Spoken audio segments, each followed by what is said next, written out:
It was past midnight when I heard the first knock.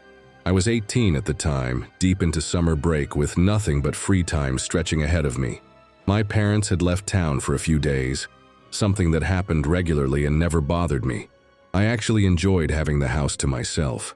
That particular night I was sprawled on the couch, half watching a Netflix rerun while scrolling through my phone, when 3 deliberate knocks echoed through the quiet house. I paused the TV immediately. Who could possibly be at our door this late? I crept to the front door and peered through the peephole. 2 men stood on our porch, both wearing similar dark clothing, not quite uniforms, but coordinated enough to seem official. They stood perfectly still, patient like they had all the time in the world. My hand hovered over the deadbolt. Something felt wrong. "Hello," one of them called out, his voice carrying easily through the door. "We're here to speak with Mr. Reed and Mrs. Ian."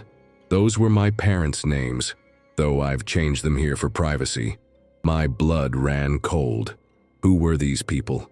And why were they looking for my parents at midnight? I remained silent, pressed against the door, hardly daring to breathe. After what felt like an eternity, the men exchanged glances and whispered something I couldn't make out. Then they simply walked off the porch and disappeared into the darkness. But here's what made my skin crawl. I never saw car headlights. Never heard an engine. Nothing.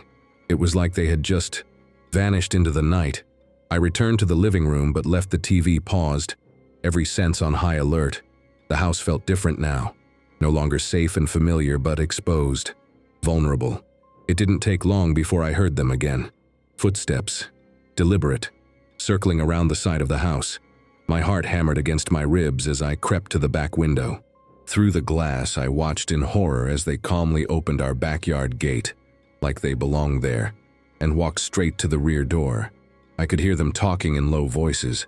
Then came a sound that made my blood freeze, the metallic scraping and clicking of someone working on our lock. That's when I grabbed my phone and ran to the garage. My hands shook as I dialed 911, whispering into the phone about a break-in in progress. The dispatcher was still asking questions when I heard it. A sharp pop that echoed through the house like a gunshot. They were inside. I crouched behind my dad's workbench, phone clutched to my chest, listening to heavy footsteps moving through our home. They didn't seem interested in the living room or kitchen. Instead, they headed straight upstairs, straight toward the bedrooms. A door opened, closed, then silence. 10 minutes. That's how long I waited in that garage, counting every second, wondering what they were doing up there. Were they searching for something, waiting for something, or worse, waiting for someone? When the police finally arrived, everything happened fast. There were shouts from upstairs. The intruders had heard the sirens, rapid footsteps, doors slamming. Then the officers were charging up the stairs while another led me safely outside. The 2 men didn't resist arrest, but they also didn't say a single word about why they were there.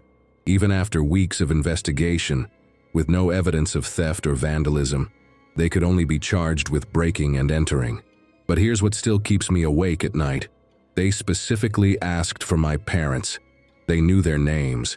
And when they broke in, they went straight to the bedrooms, like they were planning to wait there until my parents came home. I sometimes wonder what would have happened if I had answered that door. Would it have stopped the break-in? Deep down, I don't think so. Something about their calm, methodical behavior tells me they would have done whatever was necessary to complete their mission, even if that meant dealing with me first. To this day, we never found out who they were or what they wanted with my parents. But I'll never forget the chill I felt watching them work our back door lock in complete silence, like they'd done it 100 times before. Some visitors, it seems, don't come to chat, they come to collect.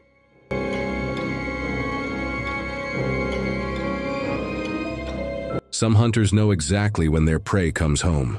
I was 17, 3 months from graduation, living in the kind of routine that only teenagers can find comforting. Mom worked the graveyard shift at the hospital, 11 p.m. to 7 a.m., which meant our little 2-story house became my kingdom every night. She'd leave around 10:30. I'd game until midnight, then crash with my phone until sleep finally took over. It was a Tuesday in March when our predictable world shattered. Mom left as usual that night, her Honda Civic's headlights sweeping across my bedroom wall as she backed out of the driveway. I gave her the standard, "Love you, be safe routine, then settled in for another night of solitary bliss. By 12:30 a.m., I'd had enough gaming. School was going to be brutal if I didn't get at least some sleep. I trudged upstairs, brushed my teeth, and fell into bed with my phone. Just 20 minutes of scrolling, I promised myself. The next thing I knew, I was wide awake.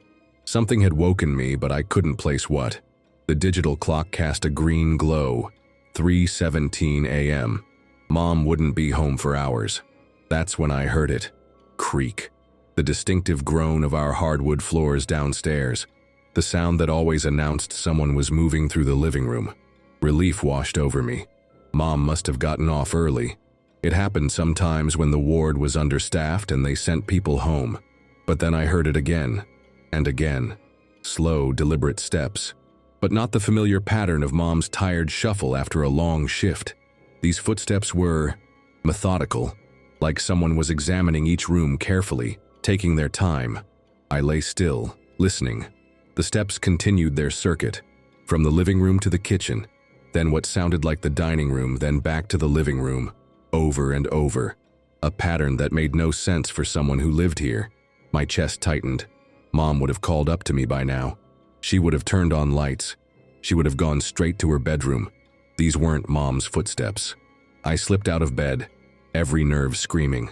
My bare feet found the cold hardwood as I crept toward my bedroom door, which I'd left cracked open for air circulation. Through the gap, the hallway stretched dark and empty toward the stairs. The footsteps stopped. Complete silence filled the house.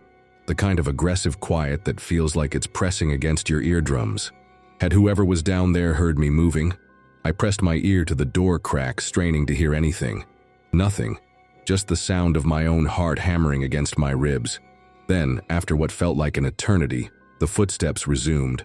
But now they had a different quality. Less random exploration, more purposeful.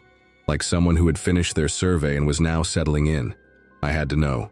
Every rational part of my brain screamed at me to stay hidden, to call the police, to do anything but investigate. But the need to understand what was happening in my own home overrode logic. I eased my door open and crept into the hallway.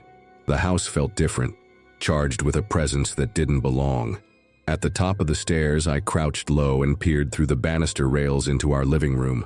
Darkness. Complete, unnatural darkness. Whoever was down there was navigating our house without any light source whatsoever, which meant they knew our layout intimately. My hands shook as the implications hit me. This wasn't a random break-in. This was someone who had been watching us, learning our routines, mapping our home. I needed to see more. Step by agonizing step, I descended the staircase, testing each board for creaks I'd memorized over years of midnight snack runs. The living room appeared empty, but shadows seemed to shift in ways that made my eyes doubt what they were seeing. "Mom," I called softly, though I knew it was pointless. "You home early?" Silence answered me. I moved toward the kitchen, the tile floor cold against my bare feet. That's when I saw the first sign that I wasn't alone. A wet footprint on our usually pristine kitchen tiles. Then another, a trail leading from our back door to... I followed the prints with my eyes and nearly screamed. A figure sat at our kitchen table, completely motionless, dressed in dark clothing that seemed to absorb what little light filtered through our windows. Most terrifying of all was the face, or rather, the lack of one. A black ski mask covered every feature except two pale eyes that reflected the streetlight like an animal's. He wasn't looking at me. He was looking past me, toward the front of the house, toward the driveway, like he was waiting. That's when the horrifying reality crashed into me. He wasn't here for me at all. He was here for Mom. This stranger had broken into our house, learned our layout in the dark, and positioned himself where he could see both the front door and the garage. He knew her schedule. He knew she'd be home soon, and he'd been patient enough to wait. I backed away slowly, but one of my feet hit a chair leg. The scrape against the tile echoed through the kitchen like a gunshot. Those pale eyes snapped to mine. For a heartbeat, we stared at each other. Then his head tilted slightly, a gesture so predatory it made my blood freeze. I ran. Up the stairs, 3 at a time, down the hall, into my room where I slammed the door and twisted the lock. My phone was in my hands before I'd even processed reaching for it. 911. What's your emergency? There's someone in my house, I whispered, pressing myself against my bedroom door. A man. He's waiting for my mom to come home from work.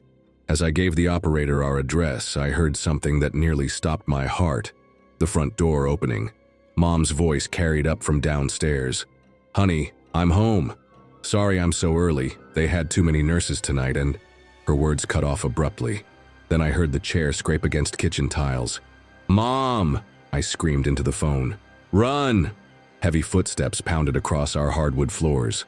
A crash. Mom's voice sharp with panic. Who are you? What do you want? Then the front door slammed so hard it shook the entire house. Car doors, engine starting, tires squealing. By the time I made it downstairs, Mom was standing in our kitchen, shaking, clutching her purse like a weapon.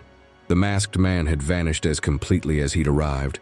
The police found evidence that chilled us both. Muddy footprints around our entire house's perimeter.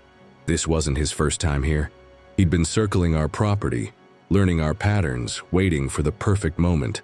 A moment that would have come if Mom hadn't gotten off work 20 minutes early that night. The investigation revealed something even more disturbing. Similar break-ins had been reported by 3 other single mothers in our area over the past month. Women who worked night shifts. Women who left their teenage children home alone. Women whose schedules someone had been tracking. We moved the next week. New house, new locks, new routines. But I'll never forget the image of that figure sitting patiently at our kitchen table, watching our driveway, waiting for his prey to come home. Sometimes the most terrifying predators aren't the ones who strike immediately. Sometimes they're the ones who know exactly when you'll walk through your own front door.